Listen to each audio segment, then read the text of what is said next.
Hey everyone, welcome back to Beauty Within. It's your host Felicia, and today we're here to talk about something that's been on a lot of your minds when it comes to skincare routines, and that's layering active ingredients. Yes, what a wonderful world we live where we have a billion options to slather over our face. It's understandable because we're often faced with so many different products, so many different ingredients, and we buy them from different brands, and they come in different consistencies, they have different actives, but sometimes it's a different percentage and we're just overwhelmed. And it's even worse when you research the words that pop up and they say, apply this cream before your sunscreen, or apply this oil before your moisturizer or after. So we even get a lot of comments from you guys asking us whether, pairing certain products is okay for your skin type. So in this, we're gonna go through vitamin A, B, C, which is retinol, niacinamide, and L-ascorbic acid, as well as things like AHAs, BHAs, and how to incorporate them all into this ecosystem of ingredients. Essentially, it's like a guidebook so that you guys know which skincare combinations, which key active ingredients will work together well, but just keep in mind that it's not going to be the same for everyone.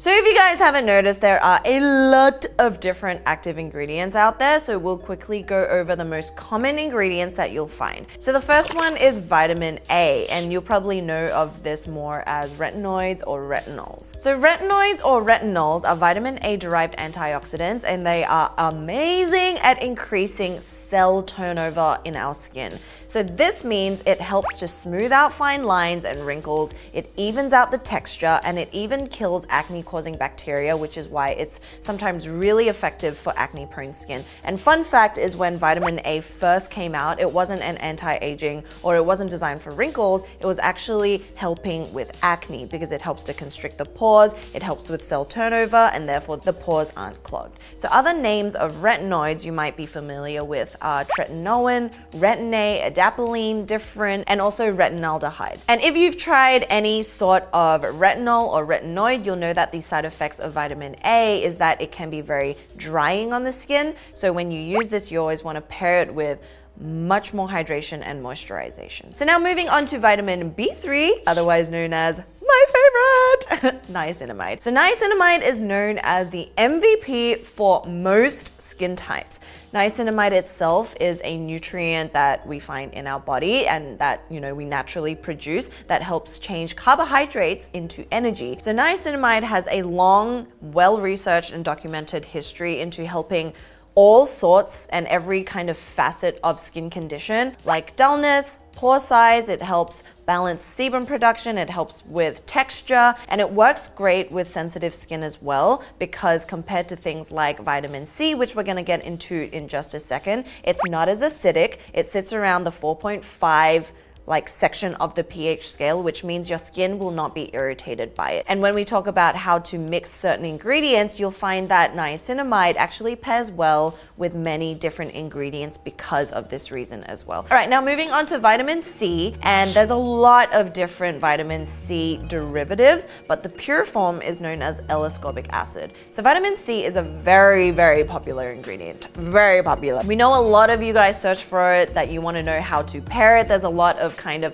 myths and opinions about how to actually use vitamin C so that it is super effective on the skin. So vitamin C is known for its overall brightening effects, as well as promoting elastin and collagen production in the dermis layer of the skin. But the downside of L-ascorbic acid in its pure form as a liquid, it can be very fickle and unstable as an ingredient. It's probably the most unstable one out there. And because of its unstable nature, that's why I think there is a lot of confusion when it comes to how to properly use vitamin C. And it will change from product to product, because we'll find that it's in a lot of serums, it's also in booster forms, it's also in certain moisturizers. It's also one of those ingredients that has as we said, a lot of different derivatives. So if you see on the back of the packaging in the ingredients list that there's tetrahexyl ascorbate, ascorbyl glucoside, or even magnesium ascorbyl phosphate, to just name a few, those are all derivatives of vitamin C. And if you have sensitive skin, these derivatives will work better with you because it's not as potent,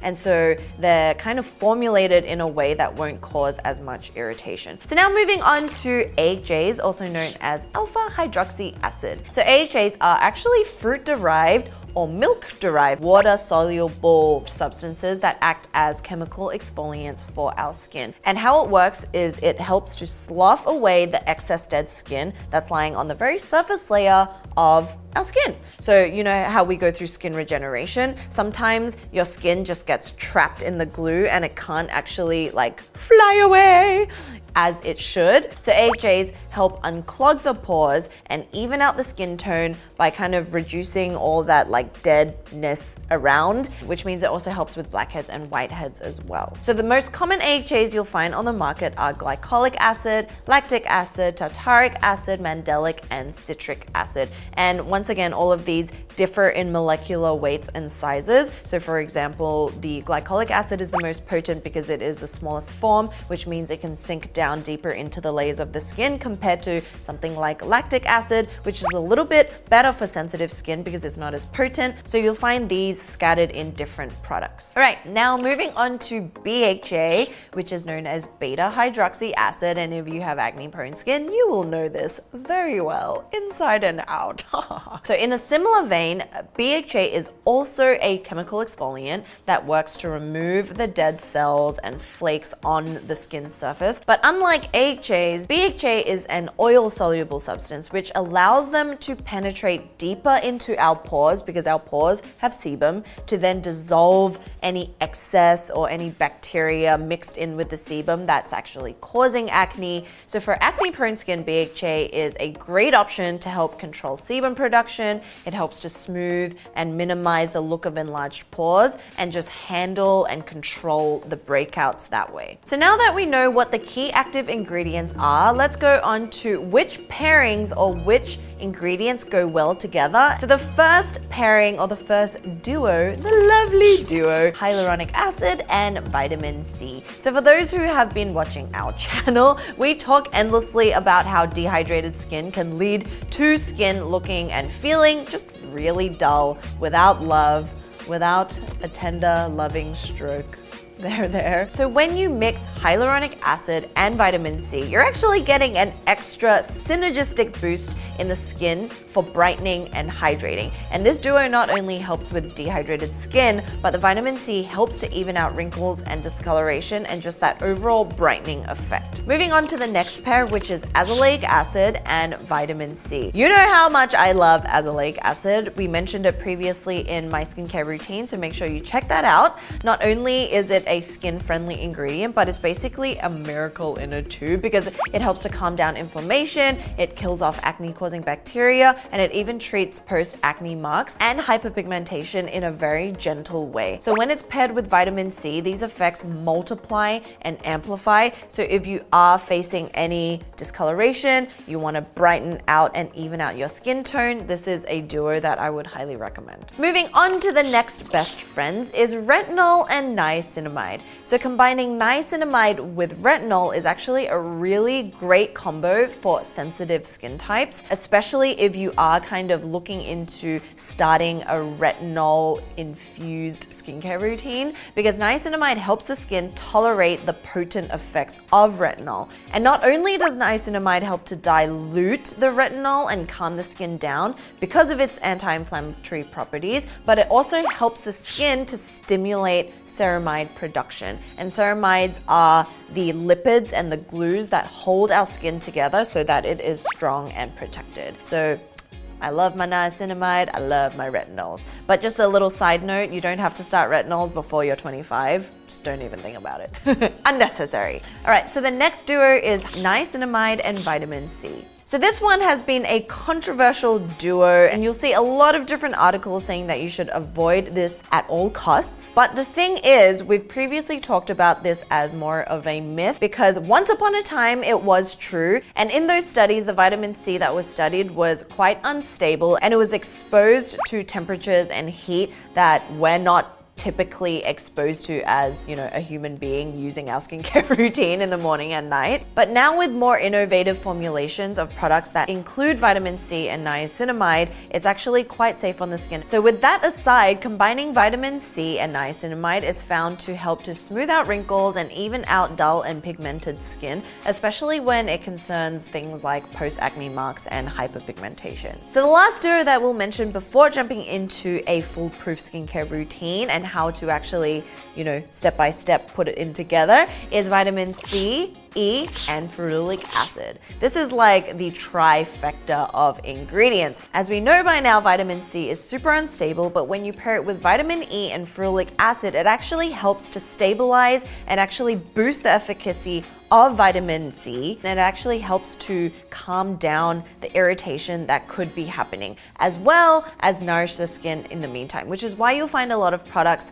with this combination trio. And when you use it throughout the day, it's really helping create that ironclad shield that's protecting your skin from the environment, from UV rays, and also stimulating collagen. So it's like this inside out effect. So it's really, really great. So now we know what the key ingredients are, what they do, which combinations will generally work well together. Let's now talk about how to actually layer them in the order so that it is the most effective in our skin. So there are actually two methods. The first method is through looking at the texture or the consistency of the product. The second way is actually through the pH, which is a little bit more on the advanced side. So let's first start with the texture.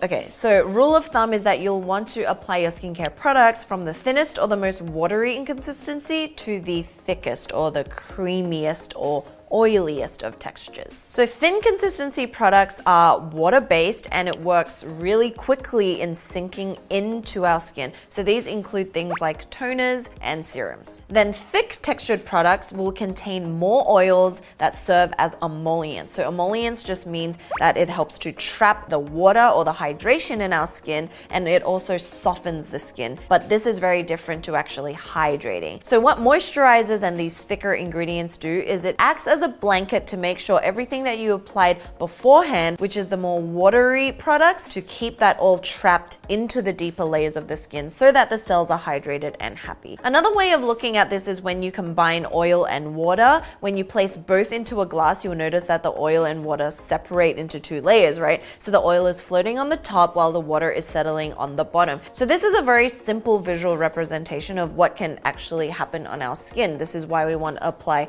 watery consistencies first and then top it off with oils, because you want to seal all of that in your skin. Now moving on to layering through pH levels. This is one approach that's especially important if you're choosing to incorporate different active ingredients. Just a little recap on what the pH level is. It ranges from 0 to 14, from acidic to alkaline, and if your product is too acidic, on the lower side, you might experience things like irritated, red, or inflamed skin, while on the other opposite end, if something is very alkaline, it can make your skin really dry, flaky, and dehydrated. And our skin is constantly changing up and down on this pH scale at every step in our routine, but the ideal level and where our skin naturally lies is between 4.5 to 5.5. So the interesting thing is that the lower the pH is, the more likely the product can actually absorb into the skin. So for AHAs and BHAs and vitamin C, these all lie lower in the pH level. So naturally, you're going to want to incorporate these acids first or earlier on in your skincare routine. Then things like retinols, niacinamide, hyaluronic acid, copper peptides, and even, like skin-friendly plant oils, including jojoba, rosehip. This is higher up on the pH scale and ranging between 4.5 to 7. And this indicates that they are more skin barrier friendly ingredients that can help you rebalance the skin and leave your skin at its most optimal state. So after you apply your low pH acids, you can start applying applying the other actives on top of that. And then by the end of it, you'll be one happy bee. All right, now with all that said, let's break this down into which key active ingredients will work better in the morning and which one at night. The essentials of a daytime routine is that you want to cleanse, you want a moisturizer, and you need a sunscreen. These are the three things that will not budge in a day routine. So when you want to start including any of the active ingredients that we've talked about, you want to do this after you cleanse. So cleansing, active ingredients, moisturizer, then SPF. So which active ingredients will work best in the morning? So you want to think of your day routine and layering the different products to fight against external environmental damages. So vitamin C, as we said before, when it's paired with things like vitamin E and also ferulic acid, it really helps to strengthen your skin's defenses against the harmful UVA, UVB rays that's really killing off your DNA and making you prematurely age. And it's also helping to fight off the free radicals that you don't see that are also damaging your skin on a microscopic level. So I personally love using a vitamin C serum. The one you'll see that I use is the Obagi one that has actually all three of these ingredients. So I cleanse my skin, I use maybe like a hyaluronic acid toner, and then I'll pair it with a vitamin C serum and then moisturize and sunscreen. So that's a very basic, very foolproof daytime routine. So the next ingredients that can work really well in the day, you can definitely use them day and night, is AHAs, BHAs, and azelaic acid. If you are fighting things with hyperpigmentation, acne marks, or you just want overall skin brightening, you can use AHAs like glycolic acid, lactic acid, or mandelic acid in the forms of toners and serums. Otherwise, if you have like active breakouts, you might want to try a BHA toner or serum. You can also try something called gluconolactone, which is known as PHA, which is a gentler, more milder form of AHA. And then there's azelaic acid, which is my best friend. So if you decide that you want to incorporate these in your routine, it will look a little something like this. After cleansing, you'll start using your vitamin C because of the low pH level. So then after vitamin C, you can use your AHAs or BHAs or azelaic acid. And we would suggest you just choose one because you do not need all of them. And then after all those, you want to use a simple moisturizer and then obviously an SPF. So that's just an example of what you can do in a daytime routine. It really just depends on what your skin is feeling on the day, what you want to really target, and then knowing which key active ingredients will subtly help throughout the day. So then moving on to a nighttime routine, essentially everything stays the same, but one key active ingredient that you can incorporate is the retinol, because retinol will work at night to really help with your cell regeneration to then be able to reveal fresh and healthy skin by the morning. And then by the morning, you'll then protect it. So it's like this cycle. And retinols will come in serum forms, as well as moisturizer forms, as well as booster forms, which is probably the most potent. But there'll also be retinols that are incorporated into a moisturizer, which is much better if you're just entering into this whole like applying retinols. And according to cosmetic dermatologist Dr. Sam Bunting, who also has a channel on YouTube, she says that retinoids are recommended for nighttime use because they are fragile when it is exposed to the sun. And retinoids by nature are photosensitive. There's kind of two general ways that you can look at applying retinols in your nighttime routine. If you want the maximum effectiveness, you can apply it straight after cleansing and then apply your moisturizer and you can call it a day. If you are just starting out and you don't know if it's going to work with your skin, you want to create a buffer on the skin so that it's not so potent. You can use your hyaluronic acid serum or toner or your niacinamide toner or serum and then apply it with the retinol or even vice versa, and then seal it with a moisturizer. Okay, so that is just a general approach on how to pair and how to layer key active ingredients in your routine. So now we just want to answer a little bit more of the questions that we always see you guys leave. First is, how do I adjust the dose of my active ingredients? When we are irritated, those are the times that we should really strip back and not go crazy on using key active ingredients. But there are ingredients that can help your skin rebuild itself back into a healthy state. So these will include hyaluronic acid, skin-friendly oils like jojoba or rosehip, and things that incorporate ceramides. All these will really help your skin build itself back. And then we would say stay away from things like vitamin C, AHA, BHA, because that is just going to further irritate your skin and break it down and basically cook it even more. Next comment that we want to point out is some people ask, how many active ingredients should I combine or incorporate into my routine because I have so many? So when it comes to this question, it really does just boil down to what you want to fix. So is it hyperpigmentation? Is it acne? Is it dryness? So we would say, even though we gave you guys a bunch of different combinations that do work together, do not feel that you have to use them in conjunction at all. The easiest way and the best way is to actually just pick one, start with that, and then you can rewatch our video at the beginning to then incorporate maybe two. And personally, I would keep it at that, people. Just keep it at that. Next and last comment that we want to address is peeling. So sometimes when we're applying our skincare products, by the end of it, we get like this weird like little granules and clumps of stuff on our skin that kind of looks like eraser shavings. True that. And chances are it's because you didn't leave enough time and really let each product work its way into your skin before applying the next product. So actually you're just creating your own little skincare concoction and it wasn't able to penetrate, and that's probably why peeling happens. So if this happens, our advice is to just take a little bit of extra time between each of your steps. We're not saying let your toner completely dry out on your face before applying the next one, but just let it sink in for about like, 10 seconds to 30 seconds, because we still want the skin to be damp when you apply the next product, but not wet. But if you let it absorb a little bit more and you have given that extra time and it is still peeling, it could be that the ingredients, maybe like the silicones or the dimethicones, aren't mixing well with other ingredients of another product's formulation. So you can try just mix in and out. So don't worry, it happens to all of us. I do that all the time and I'm like, what the heck happened? And then you have to start all over again, but it's okay. So that is our video highlighting key active ingredients, what they do, and how you can layer them into a general skincare routine. We just wanted to share with you guys the combinations that we thought would be really safe for you guys to use in your routine based on the studies that are out there from dermatologists, from different skincare journals, and the ones that we didn't mention, like retinol and vitamin C, because of the unstable nature, we would just avoid it. So hope it all makes a little bit more sense now. And once again, it really just comes down to each of your own skin types, what products you have. So if you have any other questions, make sure you leave it down below. Make sure you are subscribed. Make sure you turned on the notification bell so that you can learn with us every single week. And we'll see you in the next episode. Bye. It's so hot, right? My freaking clammy.